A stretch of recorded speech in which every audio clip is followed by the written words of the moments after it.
Fala aí pessoal, sou Jorge Nicola, bem-vindos a mais um vídeo do canal. Sempre bom ter vocês por aqui, sem perder tempo, pedir para deixar like, se inscrever no canal e ativar as notificações. E Júlio Casares tem mais um problema para resolver. O GE trouxe a informação de que o ex-presidente do São Paulo utilizou quase 500 mil reais em gastos com seu cartão corporativo enquanto presidente do São Paulo.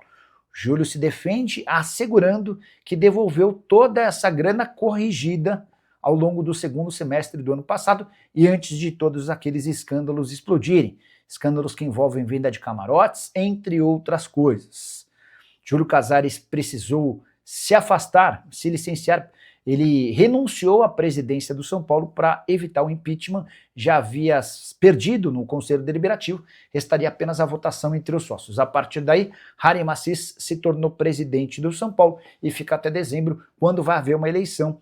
Tudo se encaminha para que Vinícius Pinotti seja o candidato vencedor da eleição marcada para o fim do ano. Só para completar o noticiário São Paulino, Lucas Ramon foi apresentado como reforço nessa sexta-feira, lateral direito que fez enormes esforços para conseguir sua rescisão de contrato antecipada no Mirassol. Cheguei a contar para vocês que o Adriano Espadoto, seu representante, precisou abrir mão de um percentual que tinha direito sobre outro jogador, o Negueba, para que o Mirassol o liberasse antes do tempo. Lucas Ramon deve ficar à disposição para fazer sua estreia como titular.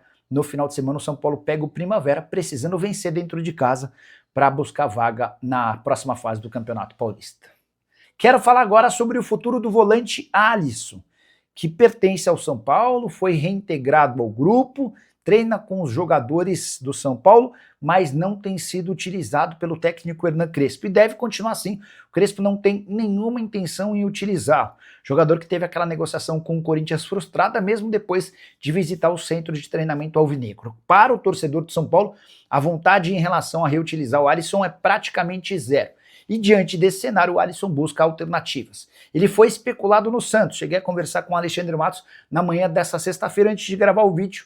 O Matos disse que nesse momento o Alisson não interessa. Jogador que também foi oferecido para clubes da Major League Soccer, embora não tenha o perfil de um atleta extremamente jovem ou que tenha muitos minutos em campo. Aguardemos cenas dos próximos capítulos para o meio-campista são paulino, que enquanto era atleta do Dorival Júnior, chegou a estar numa pré-lista de jogadores convocados para a seleção brasileira.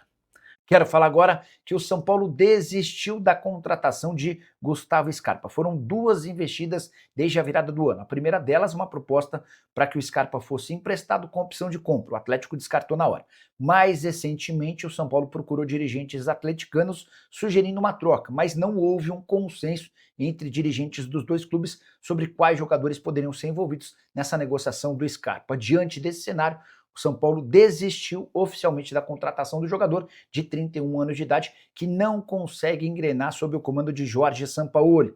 Na derrota do Galo por 1-0 para o Red Bull Bragantino nessa quarta-feira, em Bragança Paulista, mais uma vez o Scarpa entrou apenas nos minutos finais, jogou 19 minutos. No Campeonato Brasileiro, depois de 2 rodadas, ele soma apenas 44 minutos. São 5 jogos no ano, nenhum gol e 2 assistências.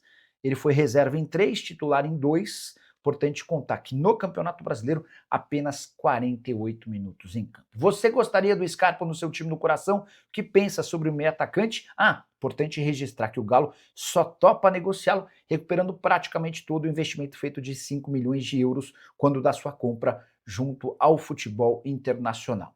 Quero falar agora sobre as últimas envolvendo a novela Marcos Antônio, São Paulo e Flamengo. Tricolor e rubro-negro avançaram por um acordo de preferência para o Fla. Ficou meio definido que para agora Marcos Antônio não sairá. O Flamengo chegou a fazer uma proposta de 6 milhões de euros, que foi recusada.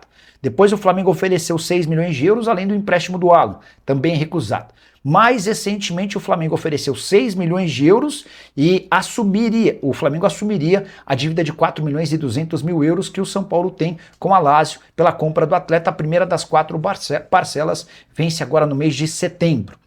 São Paulo também se recusou a fazer negócio. Diante de toda essa dificuldade, o Flamengo pediu a preferência da compra do atleta na metade do ano, quando o São Paulo entende que já vai ter mais definido o papel do Marcos Antônio dentro do seu elenco. O São Paulo concordou, não vai haver nenhum ônus para o São Paulo diante desse cenário e as partes devem voltar a discutir essa possibilidade a partir de julho.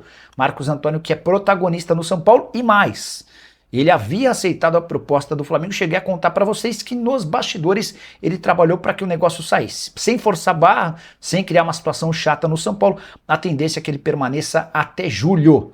Pergunta que eu deixo para você, torcedor são paulino. Qual seria o preço que você colocaria para negociar o Marcos Antônio? Já uso o espaço para comentário e registra a sua opinião, beleza? Hora de falar sobre o São Paulo com importantes novidades sobre a dupla de ataque. Luciano e Caleri, cujos contratos estão se encaminhando para o fim, devem receber nos próximos dias propostas do tricolor. O caso mais preocupante é do Luciano, cujos vínculos se encerram em 31 de dezembro desse ano. A partir de julho, o Luciano já pode assinar um pré-contrato, atleta de mais de 100 gols com a camisa do São Paulo, um dos mais antigos do elenco, havia chegado em 2000, numa troca com o Grêmio. Desde então, passou por bons e maus momentos, já foi taxado por gente da diretoria como o cara chato do vestiário, que contesta tudo, mas a verdade é que nos bons e maus momentos do time é quase sempre o Luciano quem resolve. Na atual temporada, inclusive, já são 3 gols em 7 partidas. As 2 últimas vitórias tiveram participação decisiva do jogador. Até por isso, e também graças às sondagens que ele já recebeu da Arábia Saudita, o São Paulo ligou o sinal de alerta e pretende apresentar nos próximos dias uma proposta para a extensão do contrato com belo reajuste salarial ao Luciano.